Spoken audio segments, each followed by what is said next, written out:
NCDC is here. Where's NCDC? I don't see where. Where? Should I start? They should be somewhere close. Okay. Hello, I'm William Clowes from Bloomberg. Just two very brief questions. First relates to President Trump's comments yesterday about chloroquine and hydroxychloroquine. I know that Nigeria doesn't use the first one, chloroquine. And excuse my ignorance, I just wanted to know, is the second one, hydroxychloroquine, still used here in malaria treatment, and is there a concern about availability after the President's comments? And the other one is, could this pandemic, reduce global manufacturing of malaria diagnostics and treatment drugs as we approach malaria season and people prioritize COVID-19 over malaria?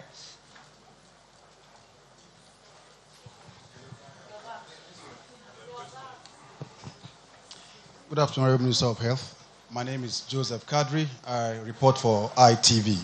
I have two questions. One is the person that died in Afe Babalola University Teaching Hospital in Ado-Ekiti. That facility is still on. Students are still having lectures or practical in that facility, and the facility will still be on until first week of May. So what is the federal government doing about that, especially when we have somebody died there? Why is that facility not shut down? Then on the aspect you talked about, people should maintain at least a feet whenever they're in public transport, if necessary.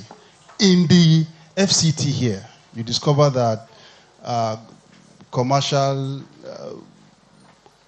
operators carry 4 behind and 3 in front. What? Yeah, 3 in front. Yeah. So, what are you going to do concerning that? Thank you. Good afternoon, Honorable Minister. Good afternoon, everyone. My first question is on the issue of procurement. My name is Frank Ajufu from Vision FM Abuja. We were told even before the index case was announced that the process of procurement had begun. I would like the Honorable Minister to update us on the level of procurement that has been done. At the state that we are now, should we have a crisis, do our health workers have enough personal protective equipment to work to avoid the situation we hear in the United States where health workers are asked to repeat face mask? And then another question is on the support for states. Ekiti State has one confirmed case.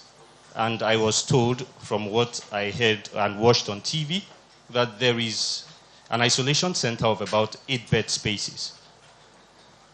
A single case has the capacity, considering the level of transmission, which we've been informed about, of spreading the disease very rapidly. The 8 bed space, how realistic is it for Ekiti State? And is the federal government looking at supporting the state to increase the number of bed spaces in the isolation center? Thank you. Good afternoon, sir. My name is Friday. I'm here. Let's answer these ones before Friday comes on. Friday is there. Yeah. Friday is there. So Friday, you wait. Today is Friday, but you can wait. Let's answer these first 3 questions. We take them 3 at a time. First of all, with regard to procurement, we presented a request for the funding as far as we can see. And the government has provided the funding as far as we can see, and the procurement is going on. We are not complaining about any issues with procurement. With regard to the case in with Ekiti, I also thank you for bringing that up because it's an opportunity to also emphasize the importance of contact tracing to find out, first of all, how many people that case that case in Ekiti, how many people had contact with that case, find out where they are, and put all of them on record and on self-isolation, and for them to continue reporting on themselves and to see if anyone shows signs of infection. The Nigeria Center for Disease Control provides the support to the state government, providing epidemiologists. They may require more people, more staff to bring people on board to carry out this tracing, and that is the best way to find out who all may have had any kind of contact and possible infection from that one case. The second talks about FCT. Yes, well, if they have I'm coming to that. I think it's coming up. It's further up. The FCT, the advisory I gave is for those who are arriving from overseas travel. I say if you are arriving from outside the country, you are advised to take a vehicle, a taxi with just one person and stay a foot away from that. I didn't say it's for everybody in the whole country. So I need that to be properly reported, because if you are coming from abroad and we do not yet know your status, and you have scaled through the screening at the airport, you have no symptoms, and we know that there is a window in there, you have to go into self-isolation. And when you are going to self-isolation, even from that very moment of transporting yourself from the airport to your self-isolation, try to make sure you are picked up by only one person, and you stay away from that person at least 1 meter. That is the driver. As for the case in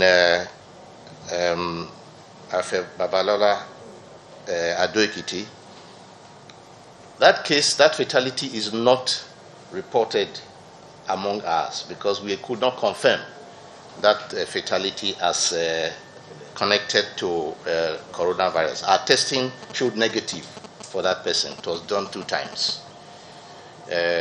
So we're not counting that. We're not reporting any fatality on coronavirus.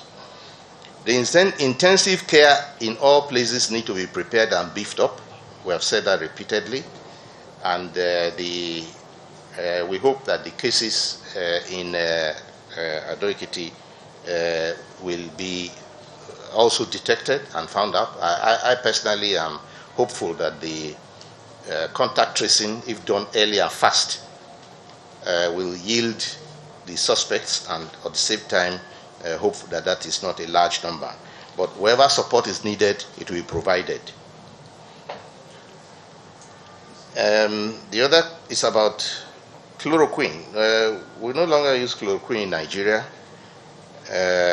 His Excellency President Donald Trump made his own announcement, but we are not following that announcement. We look at what the World Health Organization recommends. We also ask our own scientists here what their recommendation is.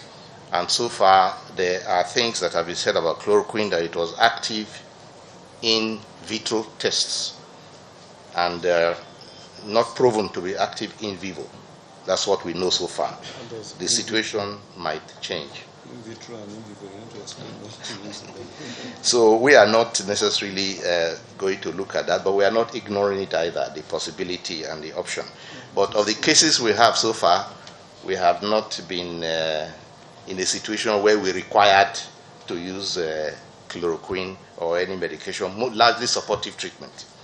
So what is in vivo? What is in vivo? For those who don't know what in vitro is and in vitro means testing outside the human body, outside on the surface. It appeared to be active.